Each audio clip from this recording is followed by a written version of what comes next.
Welcome to Kenton Teaches. Enjoy the video. You'll begin by making Siri immediately reachable. First, open the Watch app on your iPhone and confirm Siri is enabled for your watch. This ensures commands route correctly. Once done, pick an activation method, raise to speak for quick queries, digital crown press for deliberate commands, or Hey Siri for hands-free use. Make sure the watch is on your wrist and unlocked. That helps Siri recognize your voice and access necessary sensors, so responses are accurate and fast. Now practice real commands and learn why phrasing matters. Speak clearly and lead with the intent, set a 10-minute timer, or send a message to Alex, running late. Once Siri answers, you can ask follow-ups without repeating context. This keeps hands-free flow and saves time.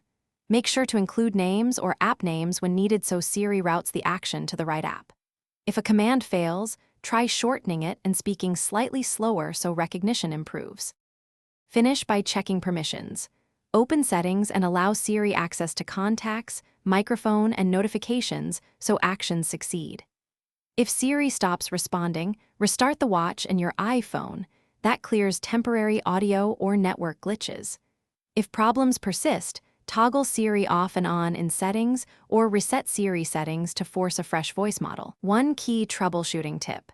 Test with a simple command after each change to verify progress and avoid repeating multiple fixes at once.